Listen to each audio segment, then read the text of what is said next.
The Prince Harry security dispute has become one of the most misunderstood constitutional rows in recent years.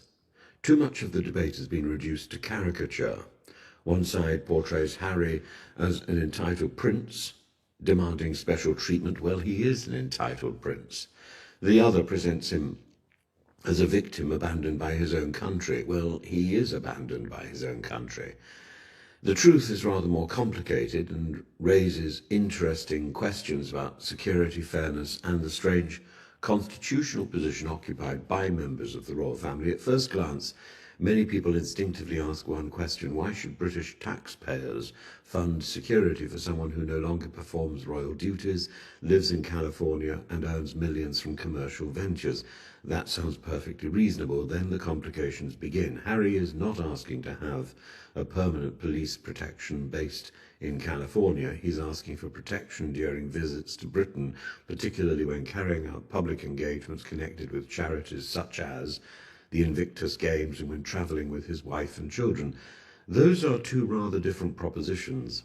The latest reports suggest Harry hoped to bring Meghan, Archie and Lilibet to Britain for the countdown celebrations ahead of the Invictus Games in Birmingham. There was optimism that the children might finally spend time with their grandfather, King Charles, for the first time since the Platinum Jubilee in 2022. Instead, according to those close to Harry, the visit has been thrown into doubt because police protection would apply on royal estates but not throughout the wider visit. Harry describes himself as distraught. Whether one sympathises with him or not, there is a genuine dilemma here. Many newspaper readers have written letters saying, "Pay for your own security." Except this is precisely where the catch-22 appears. Harry has repeatedly offered to pay for police protection himself. The government has consistently rejected that proposal. Why? Because policing is not something wealthy individuals are permitted to purchase. Armed Metropolitan Police officers carry intelligence, firearms authority and legal powers unavailable to private security firms.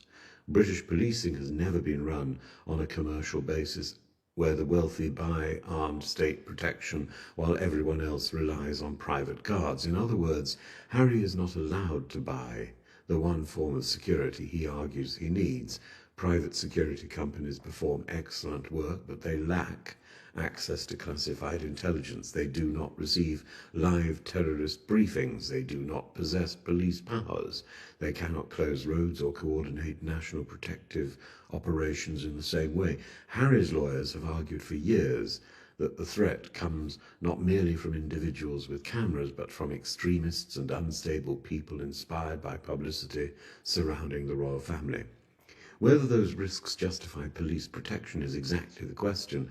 Last year, Harry lost his legal challenge against the Home Office over the removal of his automatic police protection.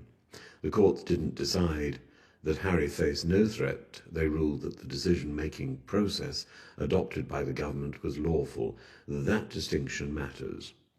Following further discussions, Harry received a fresh threat assessment, but according to his representatives, an independent risk management board review has still not taken place. They argue that without such a review, the proportionality of the present arrangements cannot properly be judged. The government naturally refuses to discuss security arrangements publicly. Any responsible government would do the same. Critics nevertheless ask another fair question. If Harry voluntarily resigned from royal duties in 2020, why should he retain privileges unavailable to other celebrities? Again, there is some force behind the argument, but Harry is not just another celebrity. He remains the king's son. He remains fifth in line of succession. He served 2 tours of Afghanistan, making him an unusually high-profile target for extremist organizations, and his memoirs Spare and numerous public interviews have generated both sympathy and hostility around the world. Those circumstances make his case unusual.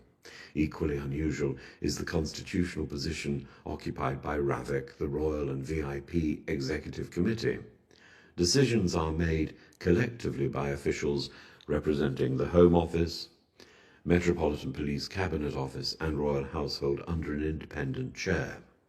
Ministers themselves do not personally decide individual cases. That means Shabana Mahmood, despite being Home Secretary, is not simply able to overrule the committee because Harry complains publicly.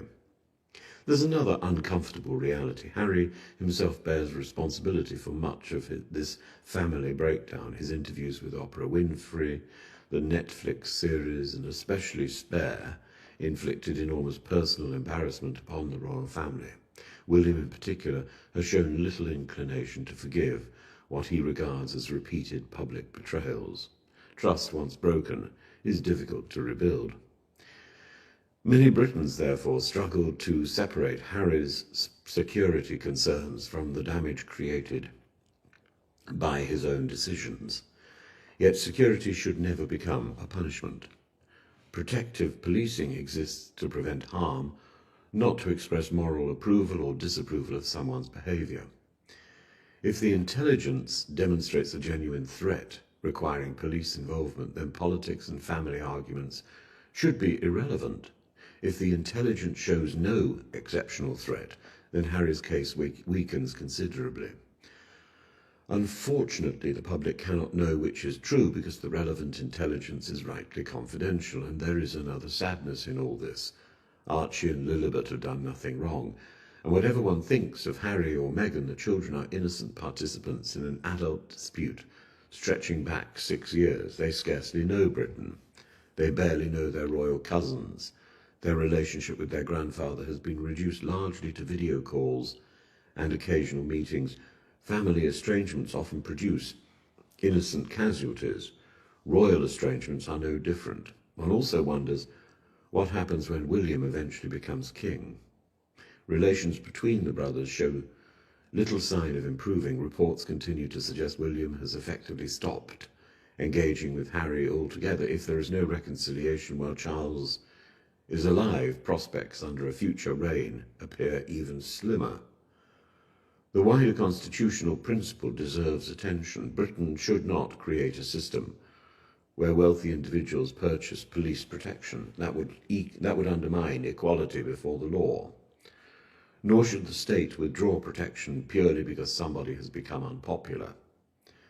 Security decisions should rest on objective threat assessments, nothing more and nothing less. If Harry genuinely faces risks beyond the capacity of private security, proportionate police protection makes sense. If he does not, private arrangements should suffice.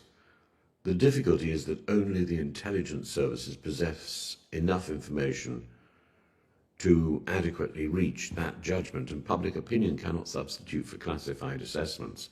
So, this argument is unlikely to end soon. For Harry, the issue is his children's safety and their chance to know their family.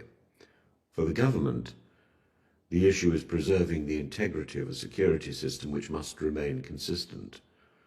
For taxpayers, the issue is fairness, and for the royal family, the issue is another painful reminder that the deepest wounds are no longer constitutional or financial, they are personal, and sometimes the hardest disputes are not about who is legally right.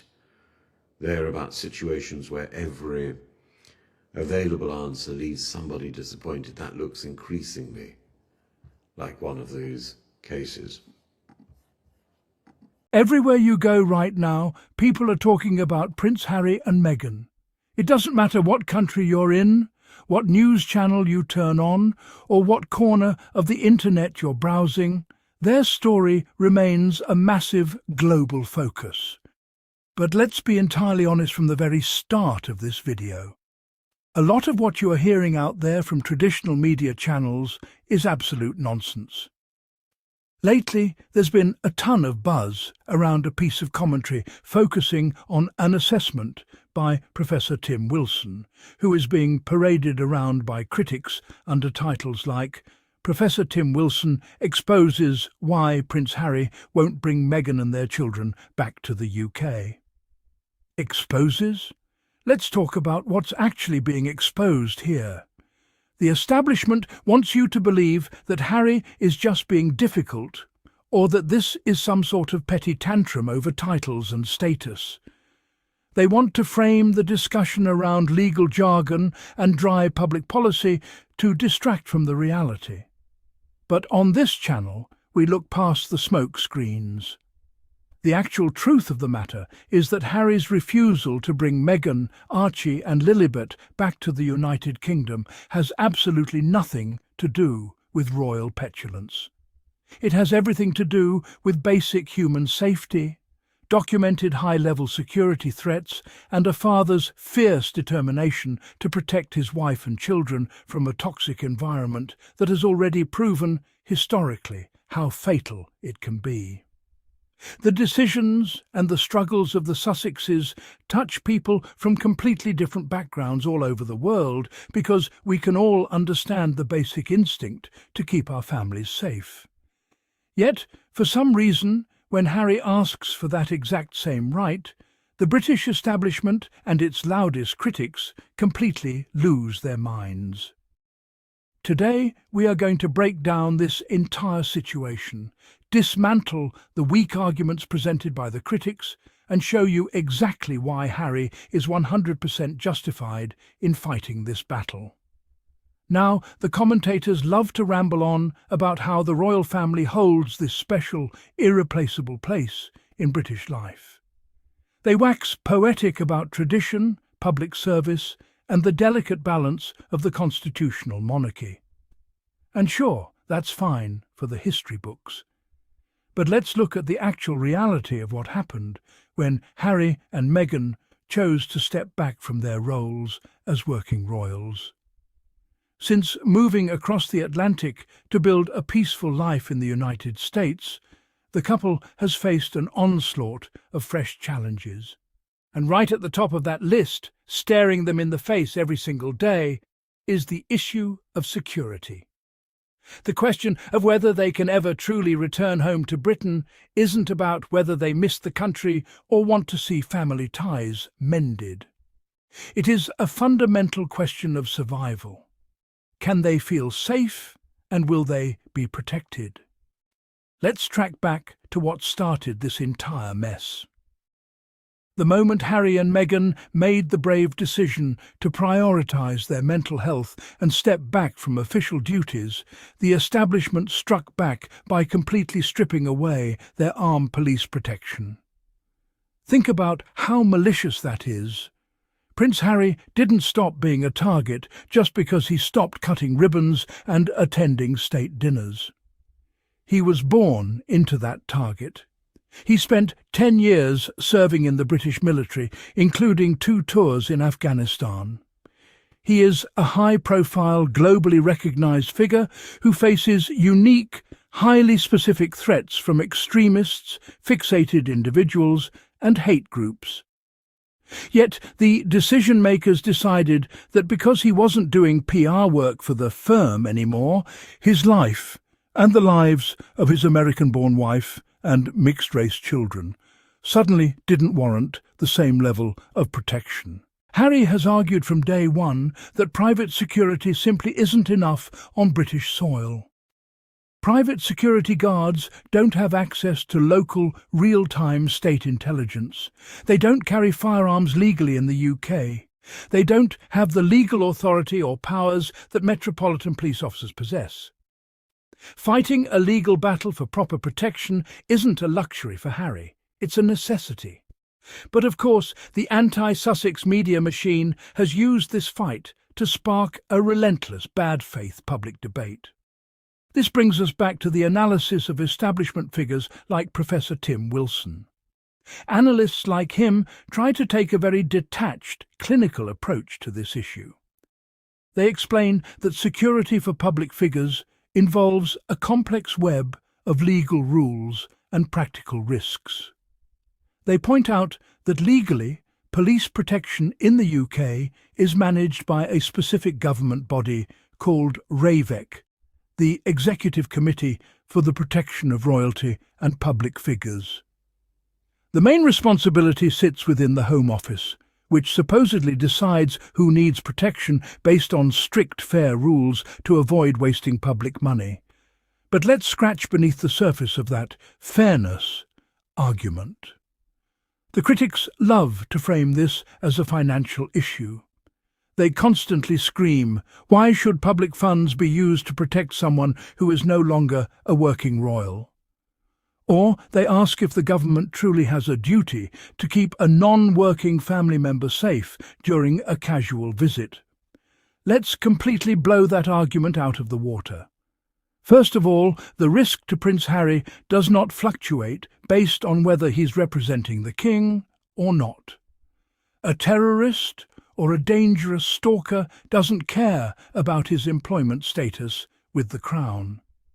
The risk is tied to his identity, his birth, and the global fame thrust upon him. Secondly, and this is the piece that the critics conveniently love to leave out or minimize, Harry literally offered to pay for the police protection himself. He explicitly stated he would cover the costs so that the British taxpayer wouldn't have to spend a single penny. Think about that for a second. If this were truly about fairness and protecting public funds, the Home Office would have jumped at that offer. They would have said, "Great, you're paying for it, your family stays safe, and the public purse loses nothing." But instead, they flatly rejected his offer. Why? Because it was never about the money. It was about control, punishment, and setting an example. It was the establishment saying, if you leave our little club, we are going to make you as vulnerable as possible to teach you a lesson. It is petty, it is bureaucratic sabotage, and it completely exposes the hypocrisy of the critics who complain about the financial burden. Supporters of Prince Harry and Meghan know that the dangers this family faces are not some abstract theory or a legal thought experiment. They are terrifyingly real, intensely personal, and documented by law enforcement. We are talking about a couple that has been subjected to unprecedented levels of press harassment, vitriolic online abuse campaigns, and specific, credible threats from violent far-right extremists. Former high-ranking officials from Scotland Yard have openly admitted that there were serious, credible plots against Meghan's life while she lived in the UK. Let's remind the critics of a few facts they like to gloss over. Harry served his country honourably in active combat zones, making him a specific target for international terrorist organisations. He is a global public figure, which automatically escalates his risk profile. His wife has been the target of deeply ingrained, racially motivated hate campaigns online and in print. For anyone with a shred of empathy, the cost of ensuring this young family's safety while they are on British soil is a microscopic price to pay. Britain should be showing a basic level of respect, decency and care for a son of the late Princess of Wales and the son of the current king. Instead, the critics choose to look the other way. They desperately argue that police protection must be strictly reserved for those who actively serve the public in an official capacity. They claim that Harry's new independent life in America completely strips him of his rights. They try to equate a blood prince of the realm to an ordinary celebrity or a wealthy tech billionaire who can just hire standard private bodyguards. But, as we already established, standard private security in the UK cannot match the capabilities of state-authorised protection. The critics also love to lean into this bizarre narrative about fairness and privilege, claiming that giving Harry protection would open some sort of floodgate for other wealthy individuals to demand police escorts. Give me a break. How many people on Earth share Harry's exact pedigree, military history and global threat level? It's a completely unique case, and they know it. The ultimate insult from these detractors is when they suggest that by stepping back from royal duties, Harry knowingly accepted certain risks.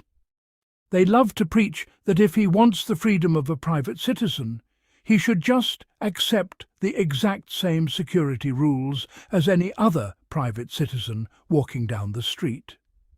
It is a completely delusional argument that willfully ignores the reality of who Prince Harry is.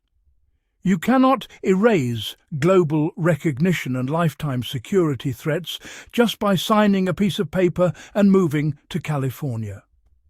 To truly understand why Harry fights this battle with every single ounce of his being, you have to realize that this is not just about rules, logistics, and legal briefs.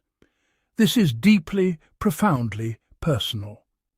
And this is where the mainstream media completely loses the plot, because they deliberately ignore the massive elephant in the room, the memory and the tragic fate of his mother, Princess Diana. We all know what happened in 1997. We all remember that horrific night in Paris when Princess Diana lost her life in a crumpled car inside a dark tunnel, pursued relentlessly by a pack of aggressive paparazzi. Harry was a child when that happened, just 12 years old.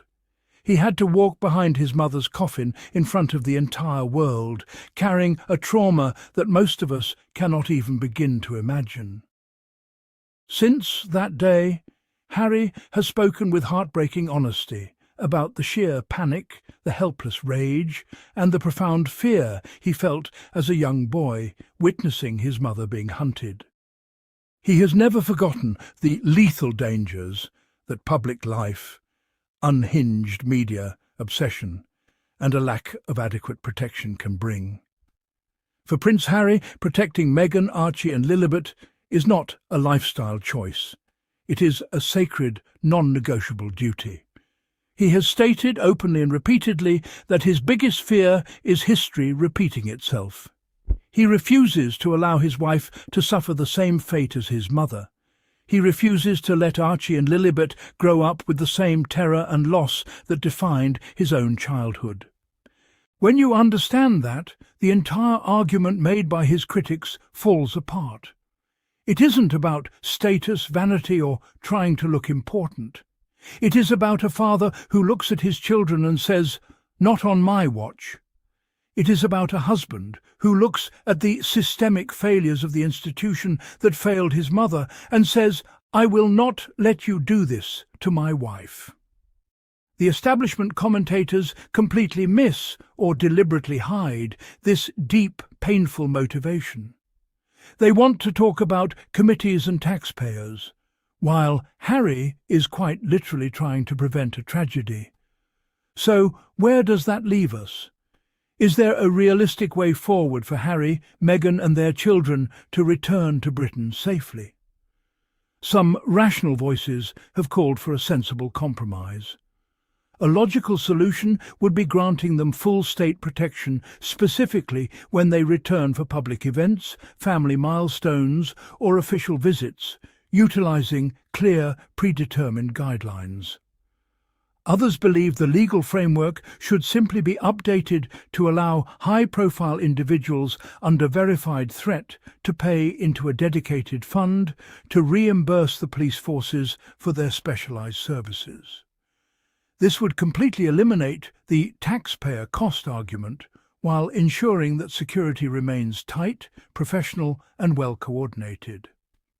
But the institutional resistance to these common-sense ideas tells you everything you need to know. The system doesn't want a compromise. It wants compliance. As it stands right now, the situation remains incredibly tense.